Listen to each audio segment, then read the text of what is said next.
Yo, GM, can everybody hear me loud? Good morning, my friend. Yes, we can hear you. Good to have you. Epic. I'm looking forward to this conversation. We've got scientists on the BeFi Labs account as well.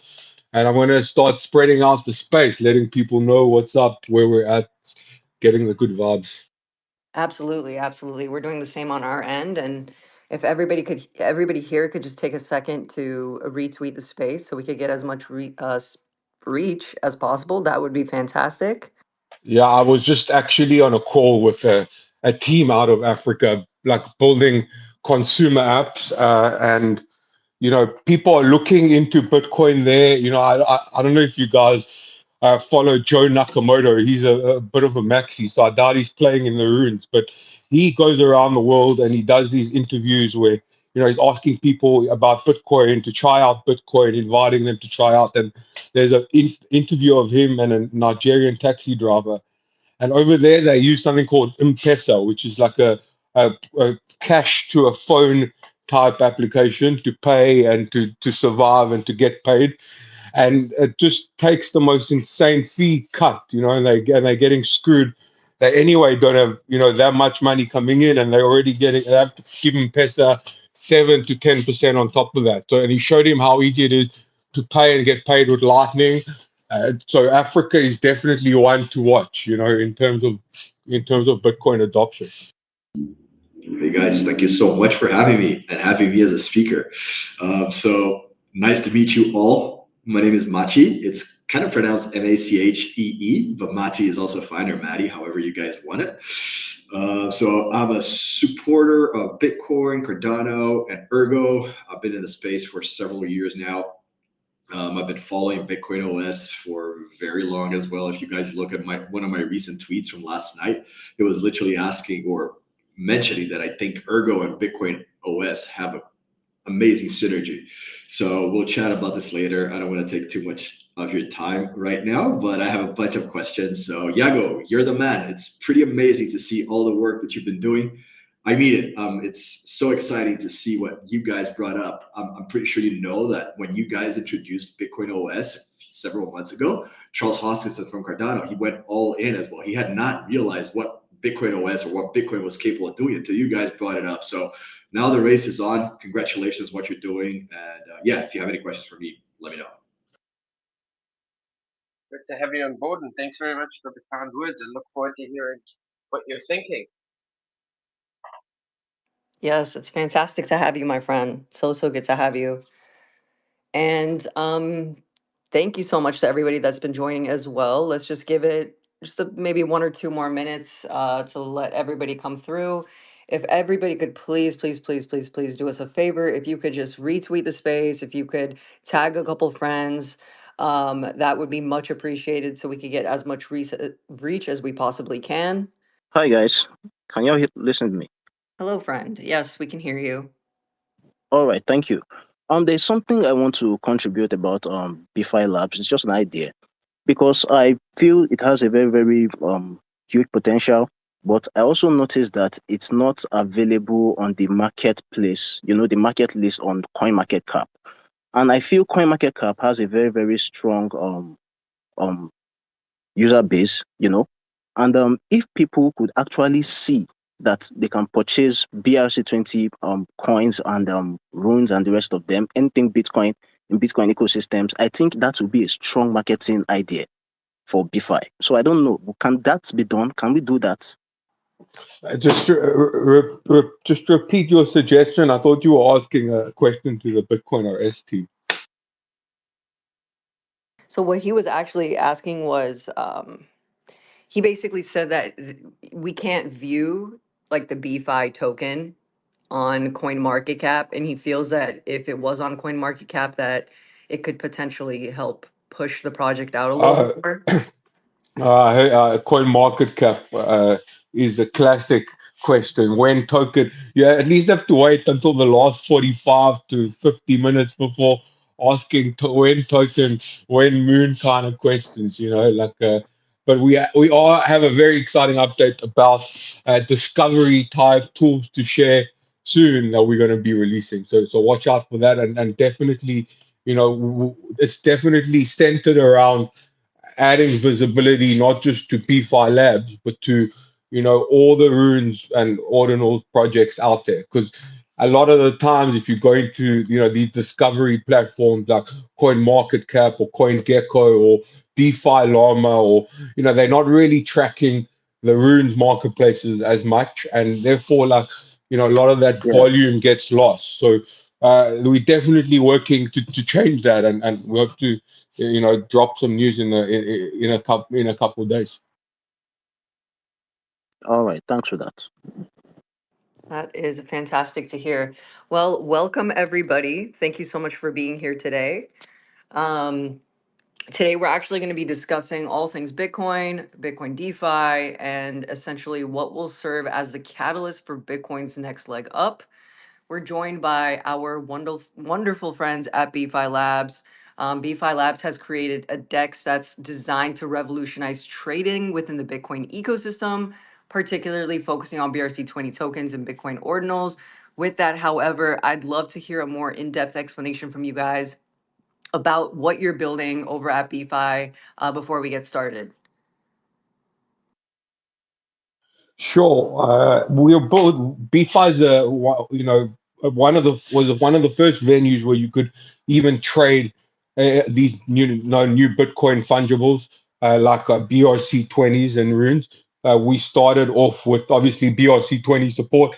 If anyone's old enough to remember when Audi and Sats were having these massive pumps, or when PUP's token was still a BRC20. So we were, we listed all of those tokens on our trading terminal, and we added Rune support a couple months ago as well, along with liquidity pools. So essentially, it's an AMM type experience. We call them liquidity pairs because it's not a DEX per se. You're not swapping like you would on Uniswap.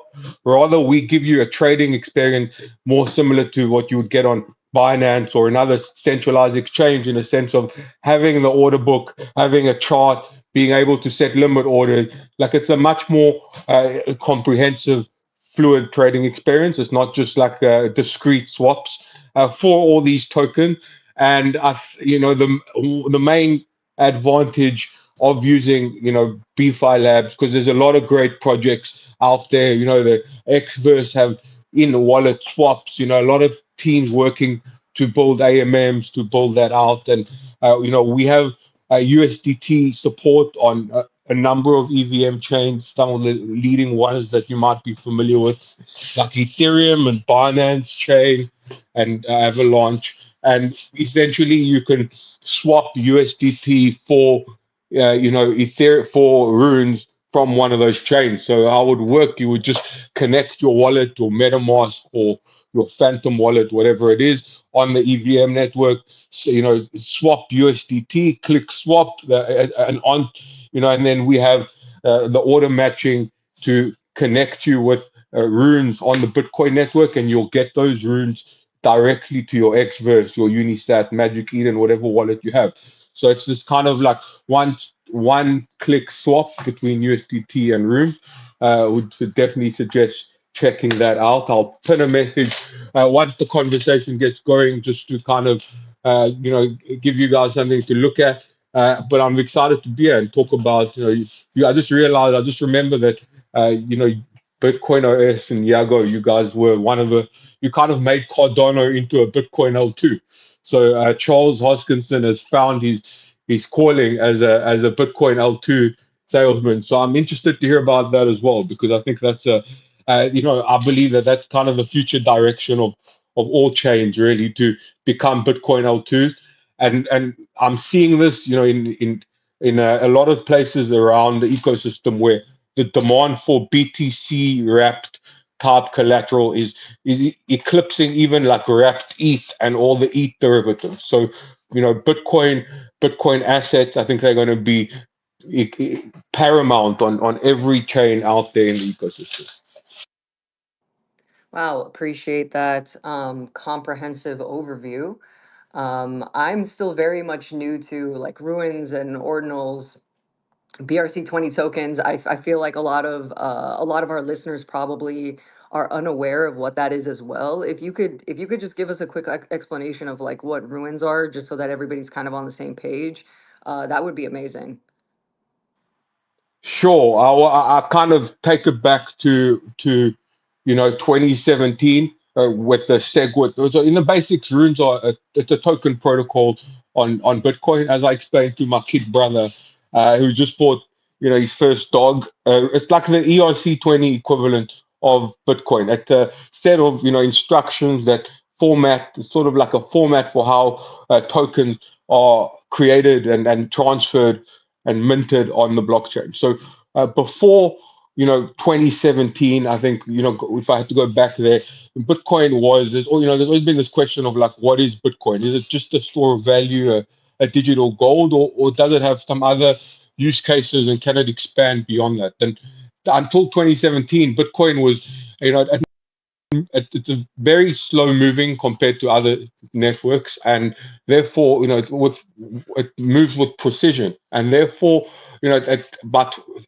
10 years into Bitcoin there still weren't any tokens. But thanks to the SegWit update 2017, then the Taproot update, so every 4 years Bitcoin has this major software update, and these two updates, I don't want to get into the technical what SegWit and how Taproot works and all the various technical side. But in principle, what it was is it gave people a way to inscribe specific satoshis, right? So you could kind of use Bitcoin not just as a coin, as a digital currency, but also as a ledger for information to track ownership of assets. And once you have that ledger of information, then you can create all different types of assets on Bitcoin, which is why we're seeing now, USDT just announced that they're coming back to Bitcoin. They're going to be launching Taproot Asset USDT. We're seeing stable coins that are native to Bitcoin, like Hermetica. We're seeing meme coins. We're seeing utility tokens, and I think we're going to start seeing soon some real world assets as well that are inscribed or etched onto the Bitcoin chain.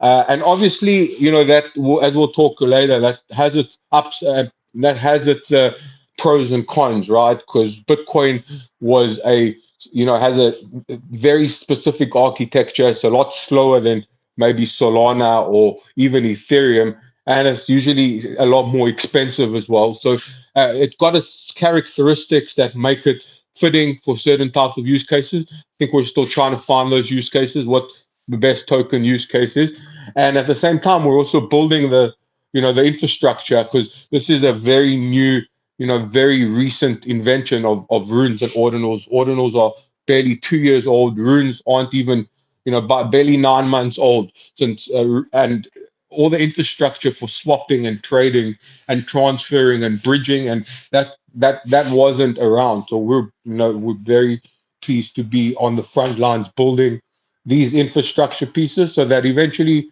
the Bitcoin token economy can grow 100-fold. Wow, that's amazing. That's amazing. You guys are really on the front line with that, and like you said, just helping the Bitcoin token economy grow. So that's very exciting. So hopefully, our listeners kind of got the gist of what ruins are, what BRC20 tokens are. But I just wanted to welcome Piyush from Bima. Welcome, my friend. It's so good to have you join us Hey, today. hey, thanks for having me. Yeah, I mean, I was even looking with like around BeFi Labs. It's pretty interesting what they are also doing.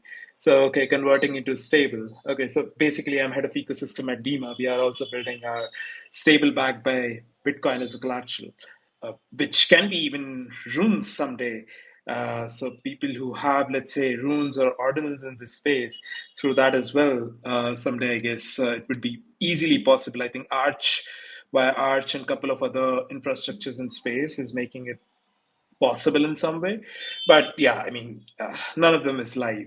So I think facilities like what BeFi Labs is doing is amazing. No, no. Thanks, man. I just gave you a follow. It looks like you're fighting the good fight over there. I think Bitcoin needs a lot more, people that are in the, pushing the narrative, harping it up. And that's one thing that keep me around here, is that, token price can go up and down, but I've never seen a persistent, value orientated, fun community like the Bitcoin community.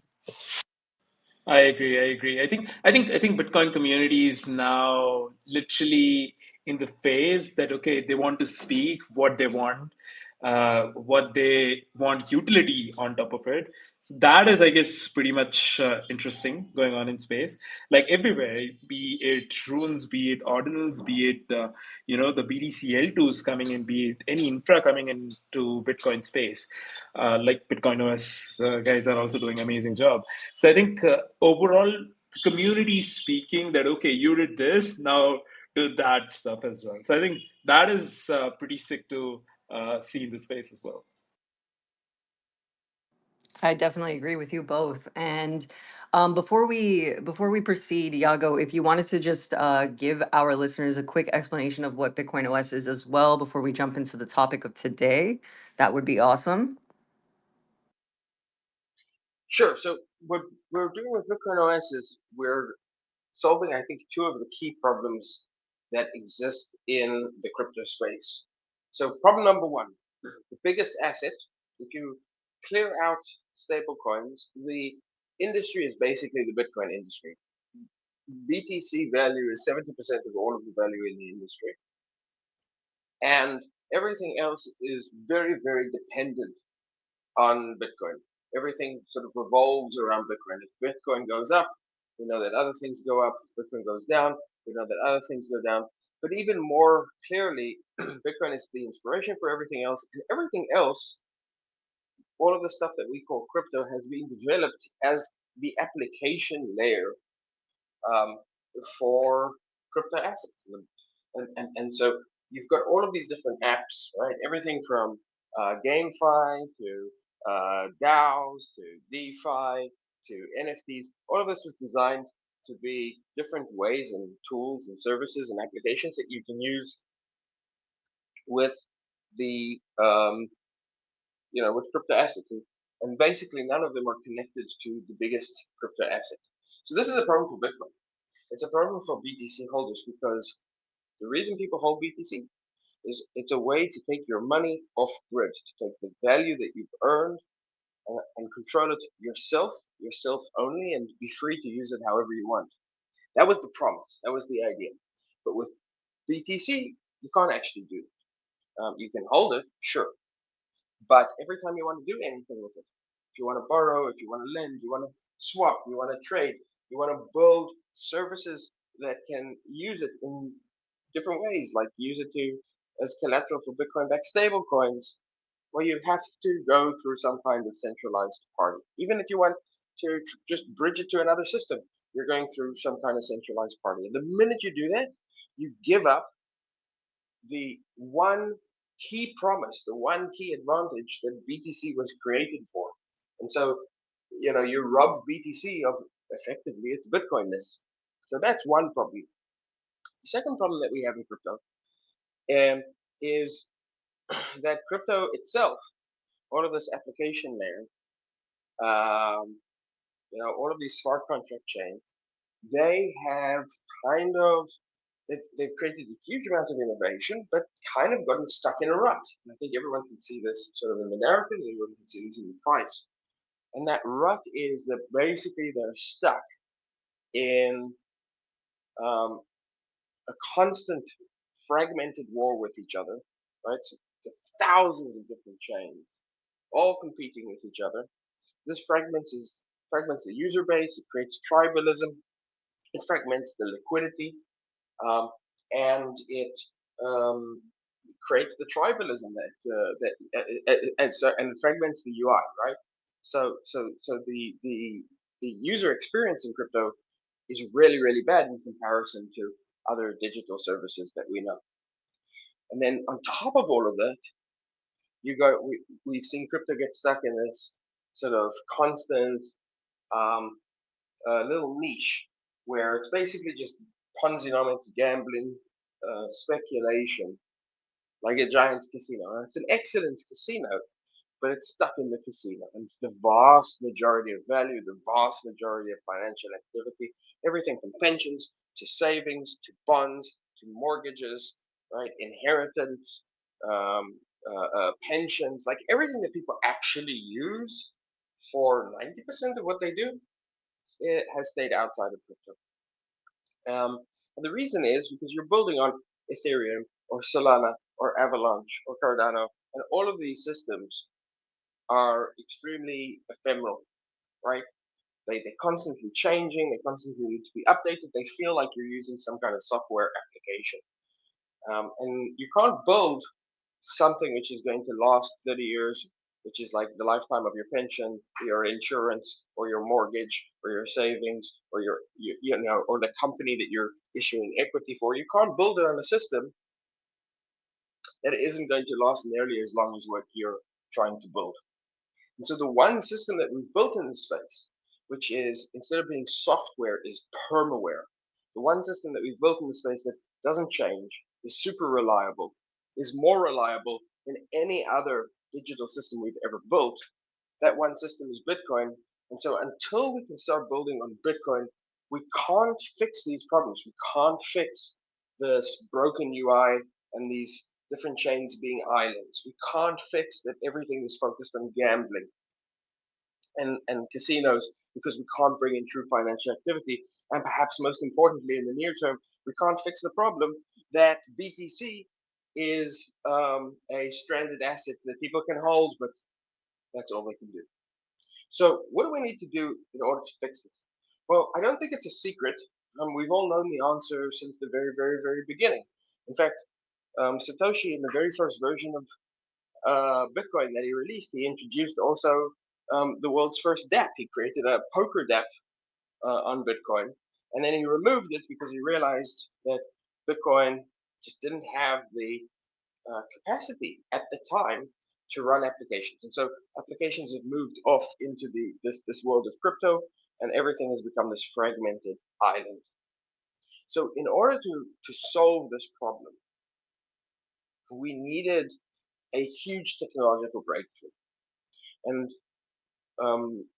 it's basically a breakthrough that we've been working on, and especially the people who are part of BitcoinOS and the devs who are working on BitcoinOS have been working on since the very beginning. The very first attempt to try and solve this problem was colored coins. It was back in 2012 and 2013, an attempt to bring tokens to Bitcoin. And in fact, BRC20s and runes are very, very inspired by the colored coins project. And so some of the people who are working on BitcoinOS actually, from the colored coins project. That's how long we've been working on this problem.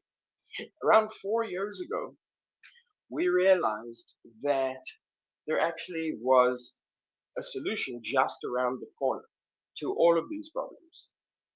And that solution was the ability to verify zero knowledge proofs on Bitcoin. And we thought at the time that in order to do that, we would need a fork because it was considered by everyone, including us, impossible to do ZK verification, a new kind of cryptography on Bitcoin the way it was. And we knew that trying to get this, new opcode into Bitcoin would be a huge fight, but we started investing in research and started giving grants to developers and researchers. And we've been doing it now for 4 years. But then, at the end of 2023, we had this sudden realization that not only was it possible to do ZK on Bitcoin, but it was possible to do ZK on Bitcoin probably without any fork at all. And so we started spending all of our efforts basically on just that one research avenue. And then in April of 2024, we put out a white paper called Bitslark and Grail, describing not only how we can use through Bitslark technology the ability to verify ZK on Bitcoin, but also how through Grail we can use this to bridge Bitcoin into all of these, or basically not even bridge isn't even the right word anymore, to port Bitcoin into other applications that could be secured by Bitcoin. And then A few months after that, in July, for the first time ever in block 853626, we actually performed this live for the world. We performed the world's first ZK verification on Bitcoin. And now what we're doing is around this, we're massively improving Bitsnark. We're massively improving the ability to do ZK verification. We're building out an entire operating system, not just for Bitcoin, but for the entire world of crypto. So we're building out what every other digital system has, which is an operating system, which is basically a system which lets developers build applications that talk to each other. Just like how when you open up your Uber, you have Google Maps in it and it's totally seamless. What we're building is the ability for you to open up uh, uh, uh, um, a like I don't know, let's say DeFi application, and it will totally seamlessly work with a completely different application or multiple different applications. So you can have all of your Bitcoin in a shielded wallet, so that all of your transactions are private. You can also be using it as collateral in some kind of lending pool, and then you can still potentially trade by keeping your privacy and using your collateral with another application. And all of these can be built on different chains or no chains at all built directly on Bitcoin.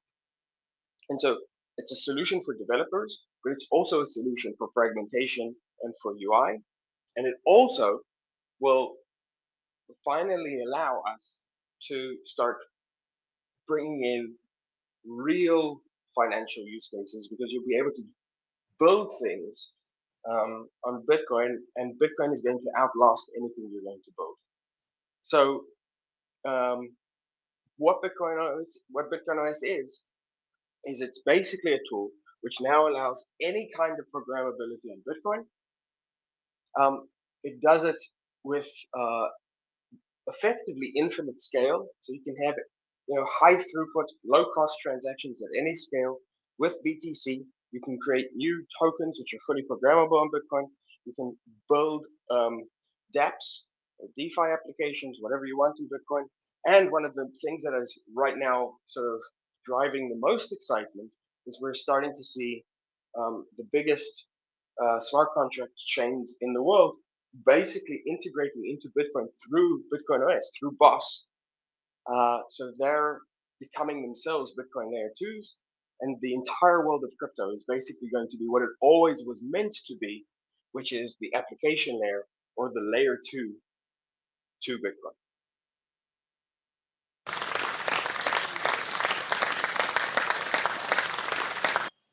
Wow, wow, wow. If you guys are not excited about that, programmability on Bitcoin, I don't know what, but I might be slightly biased here.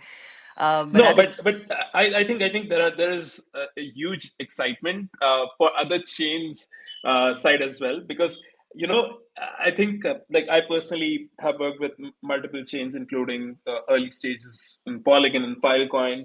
So if you see, like, almost every chain, there is a battle that, okay, we want to become the first Bitcoin based chain, we want to become first Bitcoin chain and whatever. So I think this fight, I think, will lead to BitcoinOS, that okay, you can all become Bitcoin chain with BitcoinOS, which is, I think, ultimate stuff in the space. And yeah, I mean, I came back into Bitcoin last year, I think, during this time, and I've seen, I think, the first stuff, even before Rune's Ordinals, I've seen the BitcoinOS stuff in the space. So pretty excited about it.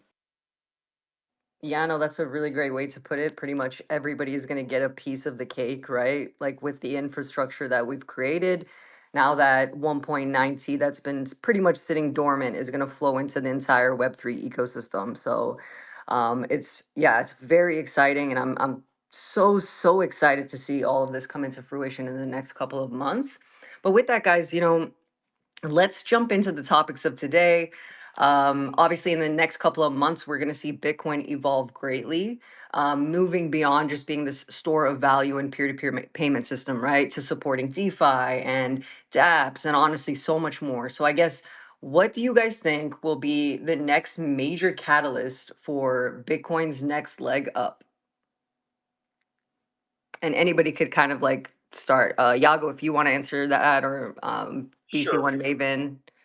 Look, I think we've got really, we're at a very historical moment, and it seems almost poetic.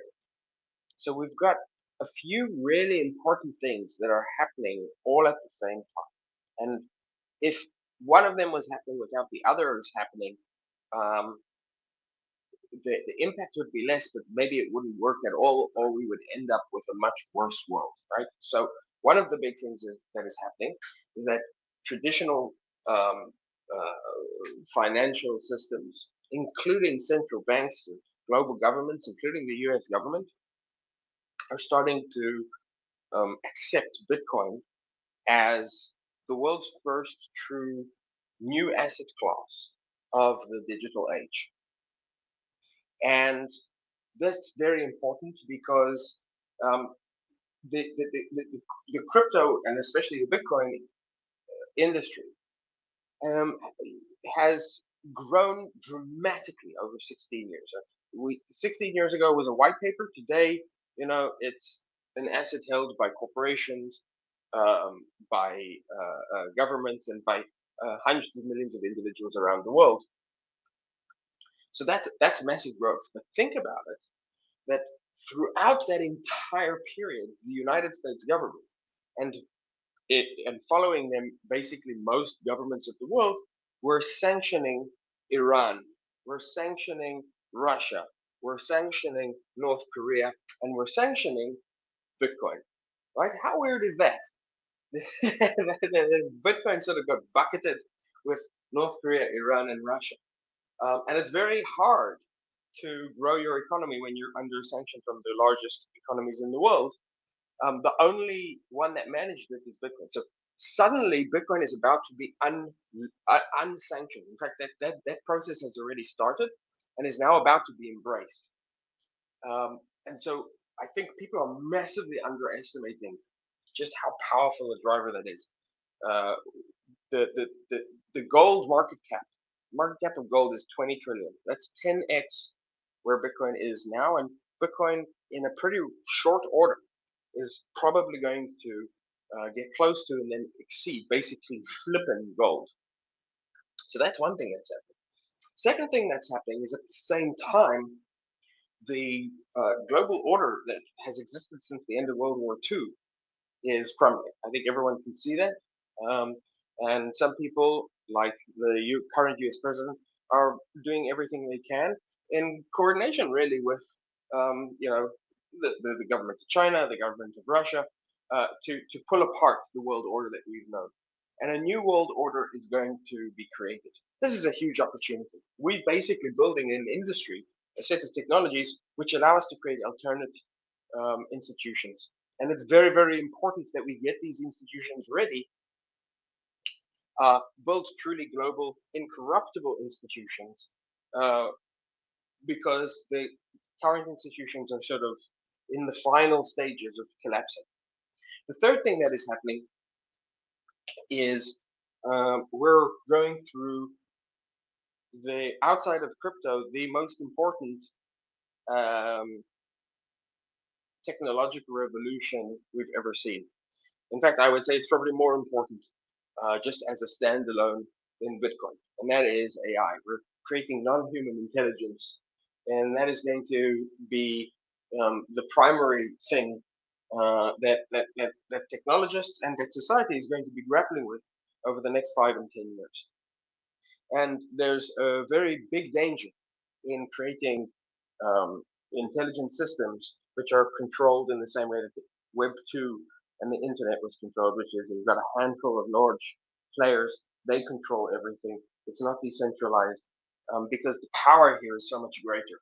And so we need to have the tools to decentralize that as it is happening. So we've got major drivers pushing forward Bitcoin. We've got major drivers making Bitcoin super, super necessary.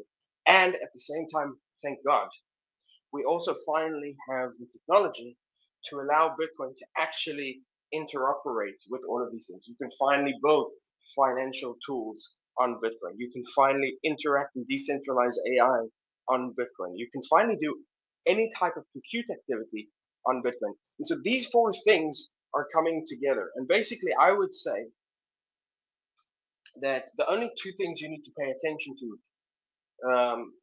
for the next 5 or 10 years, really everything else is noise. Politics is noise. Tribalism is noise. Woke is noise. The cultural wars are noise. All of this stuff is noise. The only two things which matter are AI and Bitcoin, and the way that they're going to interact. AI is a centralizing force. Bitcoin is a decentralizing force. And if we want to be able to maintain our freedom, our sovereignty, and create a world which is less dystopian, then we're going to have to get the world's smartest people building at the intersection of Bitcoin and AI. And just as an aside, I got into Bitcoin for this exact reason. I was working on AI in 2011, um, and I came across the Satoshi white paper, and I immediately fell in love with Bitcoin because it was the first time that I discovered a way that we can create private rights, property rights in a decentralized way in the digital world. And I've been convinced for the last 20 years that basically our entire world is going to go digital. And I think we've been seeing that over the last 20 years.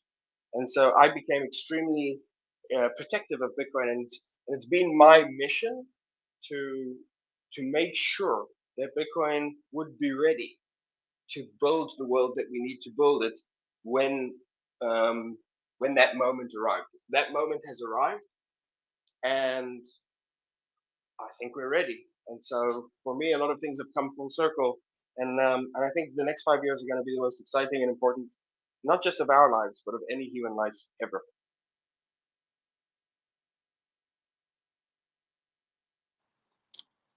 Epic. I wanted to shout out some people who came up to speak, Audis and Staxi, Constant, and the Bitcoin Bro Bears. Just shout out to them. They show up, or always showing up on the timeline. So it's about that consistency. Yago, I couldn't agree more about tuning out the noise and honing in on the signal that is Bitcoin and AI.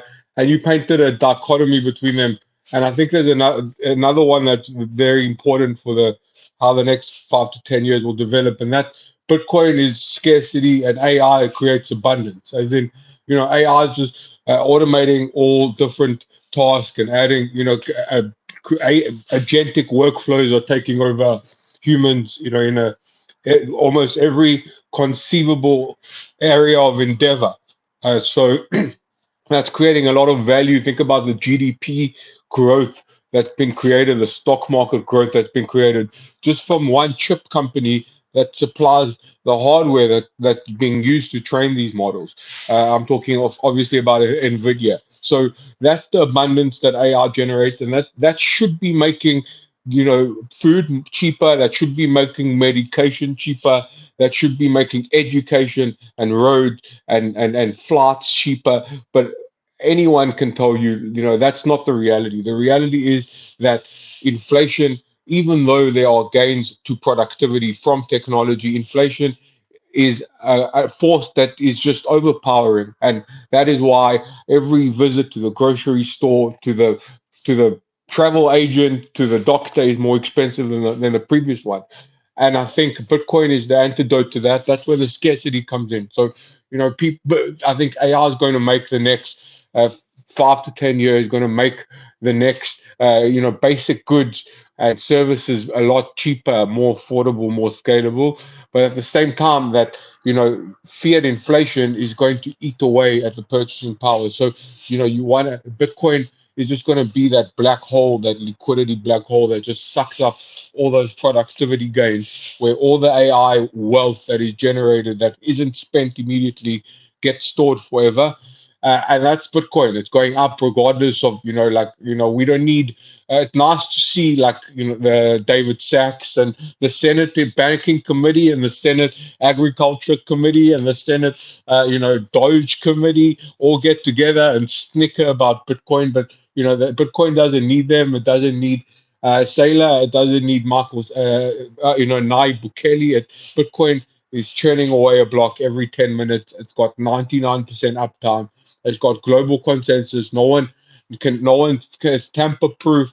It's got all those beautiful qualities that make it an incredible base layer for applications. And I think when we talk about Bitcoin season two, and for the catalyst for that, I think would be, I'm hoping to see some sort of an upgrade this year. 2017, I mentioned we saw SegWit. 2021 was a Taproot upgrade, and everything that's been built since then is sort of like building on top of that, building as a continuation of that. So hopefully we see an upgrade, whether it's called OpCat or some other one. I mean, OpCat might just be one line item in this upgrade. Whatever they call this upgrade, 2025 seems to be the fourth year in the year in the cycle where a nice, big, exciting upgrade to Bitcoin is pushed that will essentially make the base layer a more hospitable to applications. But as Yago mentioned, you've got the technology now to start to scale Bitcoin through other avenues.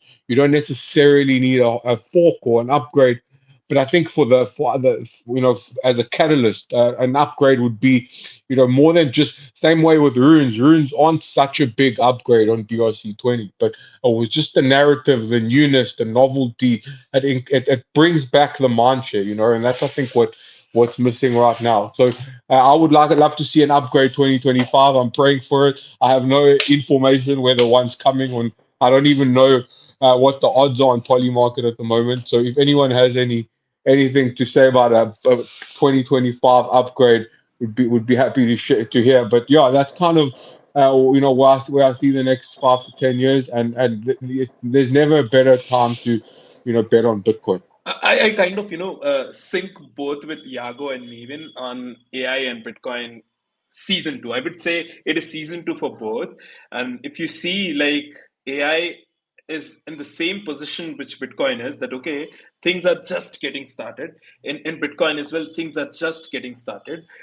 Even like on the runes part, like Bob, like created the pump.fun for runes ecosystem, which was good. I mean, it's a good initiative either way. But if you see, I think like Taproot Wizard, they yesterday I think announced their raise like of 30 mil, which is crazy. That okay, ultimately Opcat when, I think that's a question for everyone in the space. But I think we are sooner going to achieve that into Bitcoin, and both Bitcoin and AI is going to sync up. I mean, it's already happening, but it's going to sync up very deeply pretty soon. That's what my take.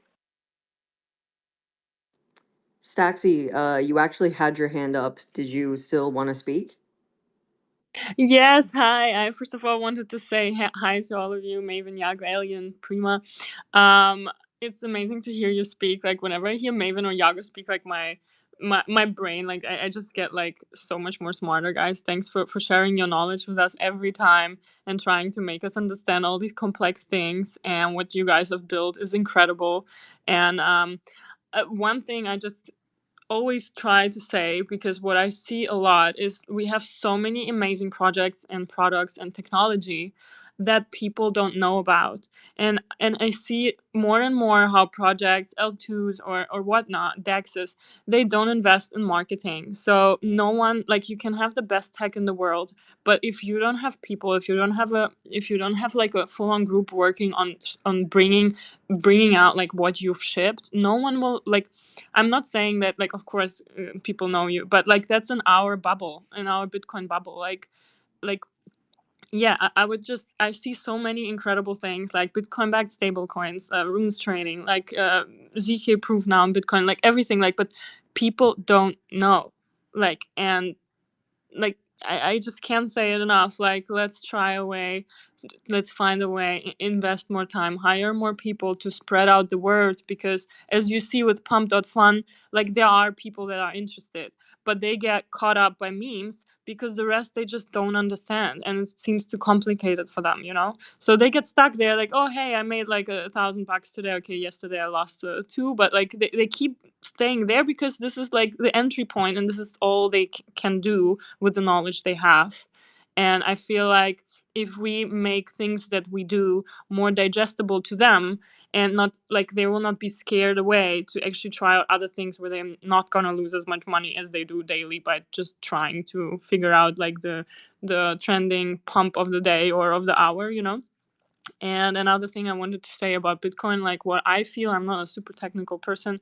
I just feel it's so incredible how inclusive it is, that no one can restrict your access. No government, no job, no, I don't know, like country can restrict your access to financial freedom right now. There's like zero excuse for you to say like you can't, because you literally can. You just need internet, you get some USDT peer to peer, and here we go, you can like try to understand like the future of finance. And I find that beautiful, because me, for example, I've always had issues, as I don't have like a strong passport, of discrimination, not being able to trade stocks because I don't have like a full-time job, or I'm from the wrong country, or I was constantly limited, and my abilities were constantly limited in professional life and financially as well. And so I just feel so included with this badass um, blockchain that we have, and yeah, that no one can restrict my access to financial freedom anymore. Okay, I'm done. Sorry. No, that was amazing. That was amazing, Staxi. And I honestly couldn't agree with you more in regards to, there's a lot of projects here, especially in the Bitcoin ecosystem, that are doing really, really, really innovative and like complicated, difficult things. But I think that a lot of the Bitcoin projects are a lot of the people who have been building on Bitcoin, in my opinion, like Yago, have a giga brain. Like we cannot deny that. Like Yago, I look up to you so much. I wish I could express the extent of it. I genuinely am trying to become like a mini Yago, like low key. But yeah, I feel like a lot of the Bitcoin builders have giga brains. Like that's honestly the truth. And a lot of that, and what tends to come with that is a lot of complicated, deep cryptography and deeper technical things that unfortunately is difficult to like comprehend. And so I think it's important for people like us, Staxi. I know you really try to break down like concepts into like deeper concepts into like more simple concepts. I kind of try to do the exact same thing. I think it's important for people who do understand these deeper technical things to come in and try to simplify and educate as much as we can. Because, like you said, if you could have like the most innovative product, you could have like the most incredible utility, revolutionary, completely disruptive, but if the if the if the community doesn't see that narrative and can't run with that narrative, then more than likely that project is going to struggle to get adopted, right? So I'm definitely on the same page with you there. And yeah, I mean that goes to everybody, right? If you understand deep concepts, like go out there and try to do everything you can to educate on a more simplified level. But would love to hear everybody else's thoughts as well on this. And or I did actually have a actually go ahead, my friend.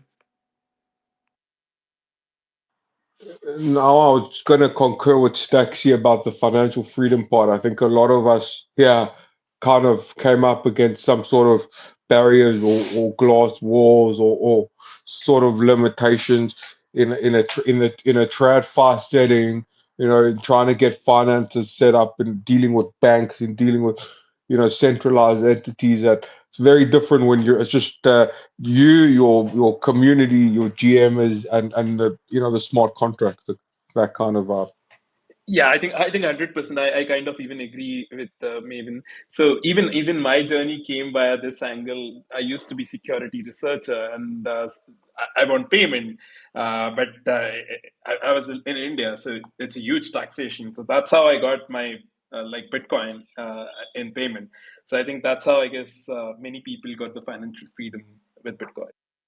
Same. I had like a problem to send my salary home to pay for my apartment that I've bought, because they were considering my country to be not stable or whatnot. So, and it's not even my country. I just end up there. So I was like, it was so injustice. to me, like my whole life I've felt that. And I don't even have a country, I don't really have a home, and just be tied up by some government's reputation is just really annoying. So I'm really happy I'm in Dubai, I'm accepted, and I can do whatever I want with my money.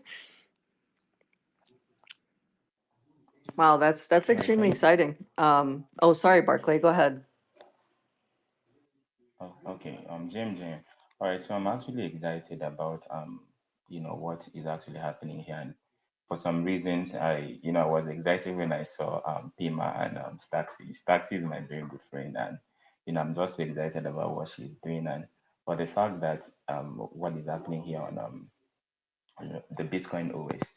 I think one of many things that actually stood out for me was when she talked about marketing, and that is of essence in every community. All right, because no matter what product you have to put up there. It must get to a point where you are able to make people understand what you're actually building. So that's where marketing actually comes in. And then she actually talked about the decentralization aspect of it, where you know, you are actually in charge of your asset, not that some group of person are in full control of it. But here in the decentralization aspect of it, you are totally in control of. So those were just few of the things that actually stood out for me, and I know that there are quite a number of the technical aspects of it that are actually involved. But in the course of time, I believe that we'll get to be acquainted with all of that. But the aspect of the marketing and decentralization, especially the marketing aspect of it is, it is of essence. So if we can actually look into it, I believe it will be a plus to us. So thank you very much, everyone. Hey friend, proud of you for coming up. Sweet. I just want to say, and also not just marketing, like just like I think Barclay maybe was on the space with Yago. I remember you came on my space. I have like beginner friendly spaces where I literally force founders to explain it without tech language. And Yago actually made a really, really good job. Maybe I can find that space and like cut some how it's called, like this transcribes to hear how he was explaining it with socks, I believe, if I remember good. um, Yeah, I but did. I definitely need more repetition because it's still not in my head. If you ask me now what the ZK rollup is, I still will not fish it out of my memory. I think he's using like an island analogy now, like how Bitcoin is kind of like this very valuable like deserted island that's just been really good at securing its wealth, and that's also been like a really good analogy as well. But socks, I need to hear that. That sounds very Well, interesting. the stocks explanation was explaining the difference between UTXO and account-based chains. So if you want, I can explain it again. Wait. Yes, please. Yes. All right. So I don't know if you guys know, but there are basically two ways of doing accounting or tracking assets on blockchains. Bitcoin has a UTXO model. UTXO stands for unspent transaction output, and that's very. It sounds very complicated, but it becomes easier if you explain it with socks. So I have some socks, but I don't keep a list of how many socks I have. And I don't need to because the amount of socks I have is basically just the number of socks I have, right? So where are my socks? My socks are on my feet, my socks are in the cupboard, or my socks are in the washing machine. And if I ever need to figure out exactly how many socks I have, then I just go and like count my feet. I count, which is usually two. I go into my cupboard and I count how many pairs there are, and then I go to the washing machine and I count how many are in the washing machine, and then I know exactly how many socks I have. Now, what's really good about that system is it's always 100% correct. What's really bad about that system is it's complicated. Um, you can't, as a human being, do that easily, but a computer can do that really easily. It knows at any given moment. Imagine I had an AI which was tracking all of my socks. It would know definitively how many socks I have. Okay, but there's a more sort of like human method, which it makes it easier to know how many socks you have, and that is just to have a piece of paper, and on that piece of paper you write how many socks you have. The problem with with that method is it's less final. So let's say I go and I buy some new socks now. Well, my UTXO method, my method of just basically just counting the number of socks I have, or what we call unspent transaction outputs, or unspent socks, right? Socks that I haven't put on my feet yet. The way of counting is still complicated, but it updates immediately. But with the accounting method, I need to go and do a recount. And so I need to scratch out the number of socks I had on my piece of paper before, and I need to put the new number, which, like, if before I had 10 socks, now I've got 12 socks, right? That's the accounting-based method. And that is actually what Ethereum and most, not all, but most smart contract chains use. And the reason they use it is because it's easier, right? When you're trying to have a smart contract, like ask another smart contract, how many tokens does someone have? Then the token just then in the account-based method, that smart contract just like looks at its record and it says, oh, it looks like I have 12 stock tokens, so 12. Okay, so why why does any of this matter? Well, most of the time it doesn't matter at all, right? Most of the people don't even know if they're using a UTXO-based method or an accounting-based method chain. But in certain circumstances, it matters a lot. And it matters a lot when you want to get to finality, when you want to make sure that you don't have like a double spend. It matters a lot when you want to make sure that the exact number of tokens is known to you with 100% certainty. Because in the account-based method, things update at different times. So maybe one smart, maybe you've made a transaction with another smart contract that hasn't gone through yet. And so some smart contracts think you have 10 socks and some smart contracts think you have 12 socks. And this has actually been used in the past for hacks or to attack smart contracts or to drain smart contracts. And it becomes really important when you're trying to do communication between chains, because it's very, very critical that when you're sort of moving assets trustlessly from one chain to another, you know exactly how many assets exist everywhere. So, a lot of people, when Ethereum introduced account-based, the account-based method for Ethereum and sort of abandoned UTXO-based method that Bitcoin had been using, said, "Oh my God, this is such a big advancement! It makes things so much faster and so much easier." But then a few years ago, Bitcoiners created a huge storm on Twitter because they started telling people in Ethereum, "You actually don't know how many Ethereum tokens actually exist. Like, we can tell you exactly how many Bitcoin tokens there are, but you guys kind of have this fuzzy number of, we know there's more or less this number of ETH." And then Vitalik got into the discussion, and it was this back and forth. And then Peter Todd basically said to Vitalik, "Well, just tell me the number. What's the number? How many socks are in the box?" And no one could. Vitalik didn't know exactly what the number was. So that's the difference between the account-based mechanism and the UTXO-based mechanism, as explained by socks. Amazing. 9 Yes. a.m. here, and we're getting lectured about socks. I would not have it any other way. Hey, I would listen to these lectures and like now, like daily. I wish they wouldn't force lectures upon us when we were young, when we didn't give a shit. Because now I would listen to all of that like literally daily, happily. I know, I Yeah, literally feel like my brain is expanding just listening to Yago speak. literally. I think you should create a snippet of this socks analogy because it hits very straight. So yeah, Or a I'll visual even. yeah. I'll get on that right away, guys. I'll even pair it with a visual. I'll take a video of me putting on socks or searching for socks hidden around my house and try to create a whole video around it. But hi, Spoon. Yes, Make sure make sure it's a scratch and sniff. of course.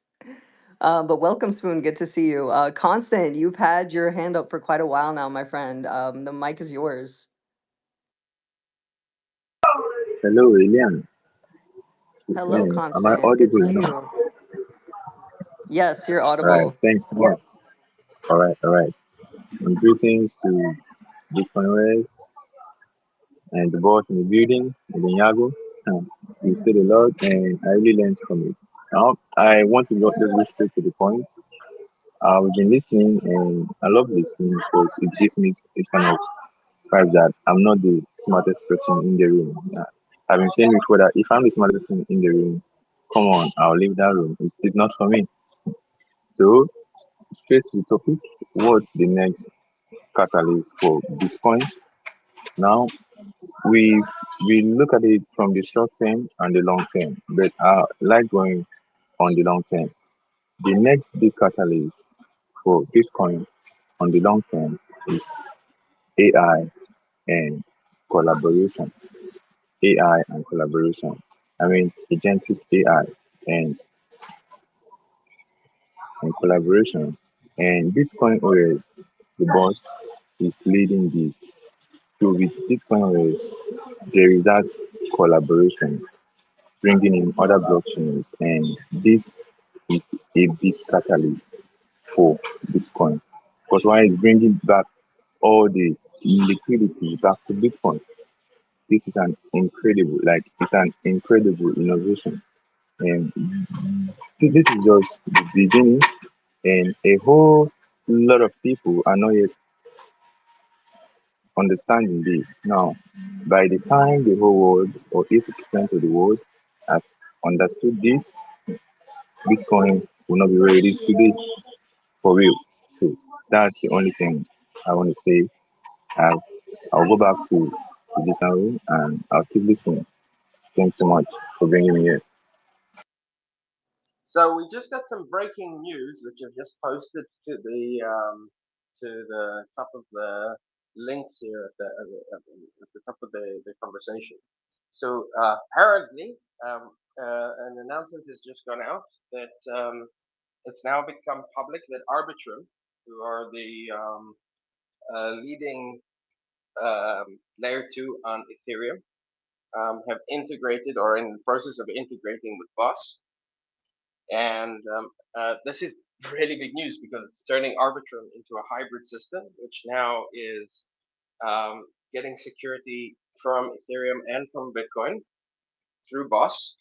And it means that it's going to allow for trustless porting of assets between Arbitrum and Bitcoin, and as a result, through from Ethereum and Bitcoin when this goes live, which could be quite soon. I mean, once the plan is that this will go live as BitcoinOS goes live in a couple of months, in a few months. So it's happening.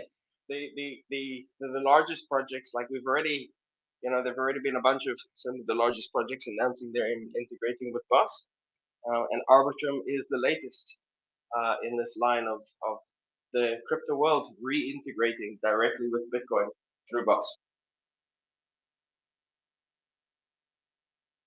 Yeah, hello. I just said it. I just said it. The next big thing for Bitcoin is collaboration and AI.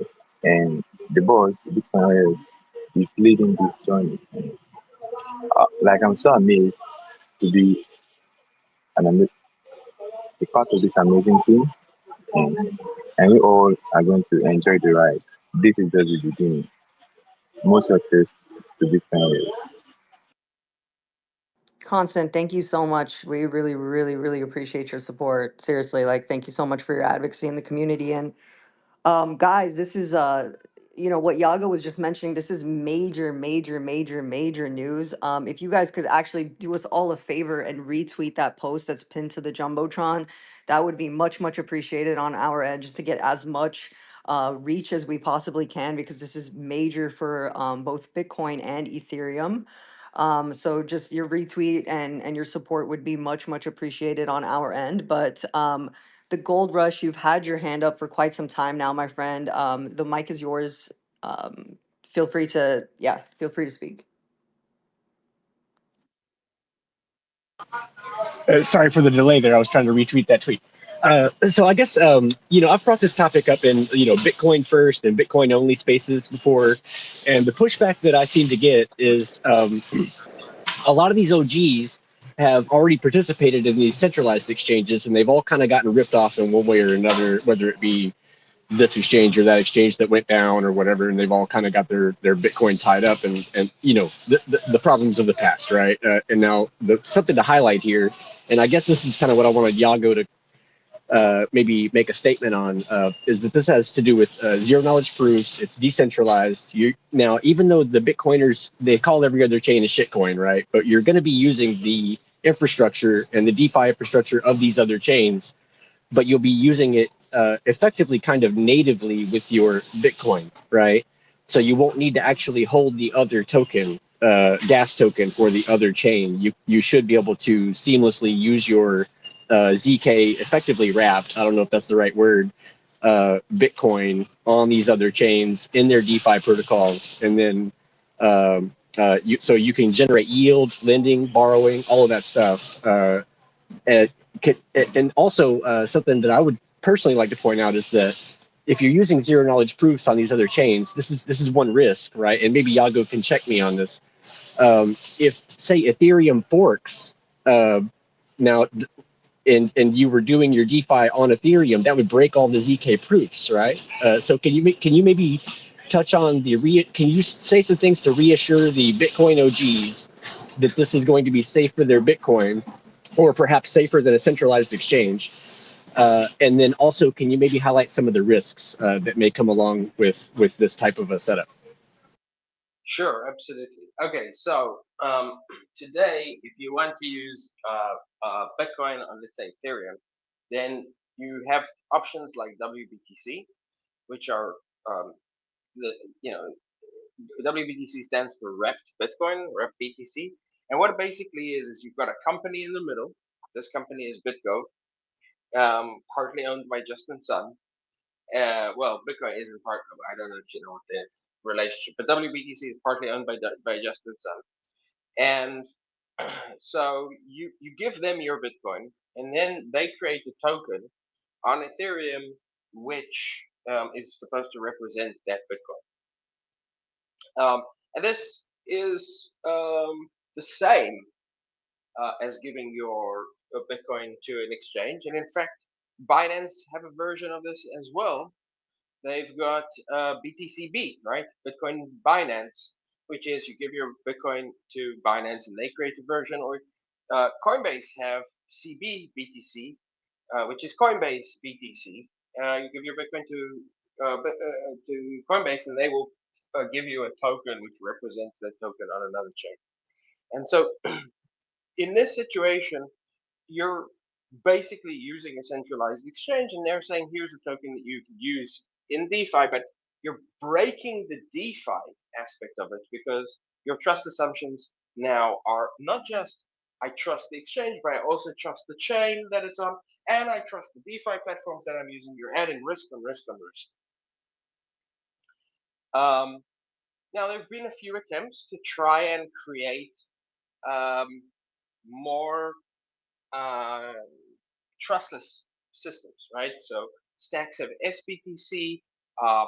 There's Thesis who created TBTC. There's Rootstock who created RBTC. And what they do is they use a multi-sig. And so now instead of trusting just one exchange, you're trusting a bunch of parties. And these systems, again, they have the same problem, but you're trusting many parties. This can be an advantage, but can also be a disadvantage. If something goes wrong, who do you sue? Right? At least I can sue Coinbase if something goes wrong. If something goes wrong with SBTC, who do I sue? Right? So we would like to get out of the world where you need to trust people. We'd like to get out of the world where you need to be able to sue people. And to do this, we need to utilize the security assumptions that Bitcoin and crypto have been built on. Right? The big breakthrough was that you don't have to trust a third party, you trust maths, you trust cryptography. Okay, so that is what we're introducing. With Boss, when you use Bitcoin on Ethereum or on Arbitrum or wherever, There is no third party. What there is a set of mathematical encrypted rules. And so what you do is you create what we will do is we will create a smart contract on Bitcoin, and you send your Bitcoin to that smart contract, and that smart contract basically says, okay, here are the rules of the contract, right? The rules of the contract are written in code. You can give me Bitcoin, and if you give me Bitcoin, you can tell me where you would like this Bitcoin, and I will port that Bitcoin to Ethereum for you.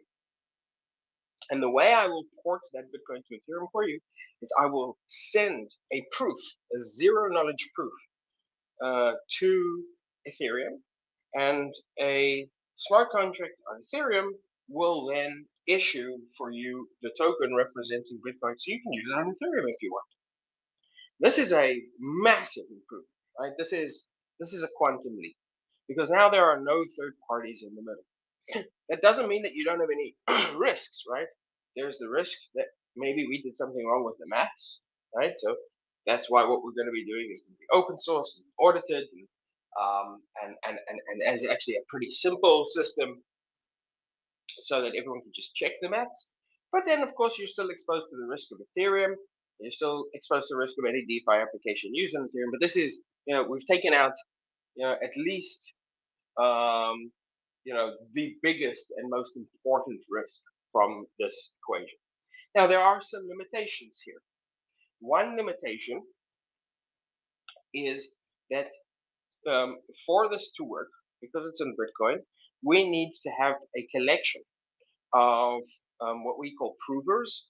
And these provers, they need to pre-sign a transaction which contains the logic of the smart contract. And so when you, let's say, want to get your Bitcoin and you want to port it back to Bitcoin mainnet, you need to send a proof from Ethereum back to Bitcoin, and someone could try and cheat.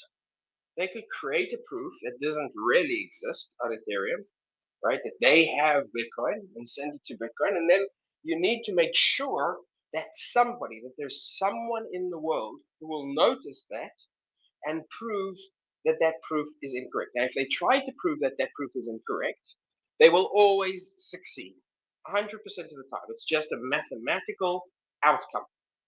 But you need someone to do it. And so we say we have a trust assumption of 1 of n, or what that means is that our system works so long as not everyone is corrupted, right? If there's just one party, and that party could be you, but if there's just one party that is not corrupted and is willing to challenge bad proofs, then the system maintains 100% cryptographic integrity. So that's an important trust assumption to understand, but it is a very, very powerful trust assumption. It's a trust assumption, that has very, very minimal requirements in order to maintain its integrity. The second thing is that there's another way you can attack the system, and that is that you can try and spam Bitcoin. So let's say I want to try and steal some Bitcoin that was on Ethereum. So I create a proof on Ethereum and I send it to Bitcoin, and it's a wrong proof, right? It's a bad proof. Bad, right? And so someone puts this bad proof into Bitcoin, but now they want to try and stop anyone from being able to challenge that proof, from being able to show that that is an incorrect proof. So what they then start doing is they then try to start spamming the Bitcoin network so that no new transactions could get in, including a transaction that would show that that proof is incorrect, right? This is a spam attack. Now, the nice thing about Bitcoin is basically designed to prevent spam attacks. That's what it's for, right? That's what the miners are for, right? Because even if all of the miners want to participate in the spam attack and accept only spam transactions and reject other transactions, you just need one miner who's going to say, no, I'll accept any legitimate transaction. And so that's the defense. right? So there is no such thing as a truly trustless system, including Bitcoin. Bitcoin has the 51% attack. But when we say trustless, what we mean is that there's no third party that you trust, and that the trust assumptions are based on maths instead of on people. Thank you, Yago. I think our friend rugged actually, but I'm sure he'll listen to the recording afterwards. Um, and I guess I wanted to like touch up on something real quick for those of you that are here and are part of our community. I actually want to share a secret code with you guys for our Zeely Sprint, for those of you that have been listening. And that secret code is BeFi Labs. So the task is not available yet on the sprint, but I will create it after the space is over. So just write that code down. Like I said, it's BeFi Labs, so that you guys can get points for just points for attending today. And for those of you that don't know what I'm talking about, that might want to participate, we're running a sprint on Zeely. Zeely is like a community building platform where you can do different tasks, like for example, follow BitcoinOS on Twitter, on Discord, and then that gives you specific points. And with the sprint, we're actually we've created it so that the top 5 on the leadership board will actually win a chance, will get a chance to win $200 in USDC each. So one of the tasks that I'm going to create, like I said, is for this specific space. So you basically would just take the code that I shared with you guys, and then you would enter it, and then you would get specific points. So I just wanted to reward those for those of you that have attended today. So that's just as like a token of our appreciation. But honestly, guys, the space has been running pretty long. I think we're all pretty much like wrapping up here. BC1 Maven, it was so good to have you, my friend. This was such a great space. So many insightful conversations took place. Staxy, so good to have you. And it was so nice to meet you. Spoon, always good to see you, my friend. Ridwan, Yago, thank you so much for being here. Like I said earlier, I was worried you weren't going to make it, so I'm very happy you had a chance to come up. Barkley, thank you so much. Martian, my friend, an OG in our community, Soul Geek, Zenith, DeFi, David, Jason, Aris, Oliver, shout out to our community manager here, the best community manager around. BitPerp, good to see you. Kelvin, Kevin, DBL, The Gold Rush, good to have you. Kareem, Alpha Male, Kenny, Sovereign, Alex, Albert. Good to see you all. NJ, Mark, CW, Intelligent, Greg, Theo, Isa, Alu, Cause, Victor, DK, and everybody else that was here. Shout out to all of you. Thank you so much for being here today. And hopefully this was insightful to you guys. Hopefully that you learned a little. We'll be having more of these spaces, together. Hopefully in the coming weeks, just to harbor more of these conversations. Like Staxy said, it's important to like break down technical concepts into more simplified understanding. So that's what we try to do here so that we can empower you with knowledge so that you can move forward in the space with as much conviction and confidence as possible, right? That's the kind of goal that we have with these. So shout out to all of you. And thank you so much for joining us today. Thank you so much for hosting such a great space. Thank you. And Thank you, everybody. That was a phenomenal space. Phenomenal. Enjoy it. We'll see you soon. Legendary.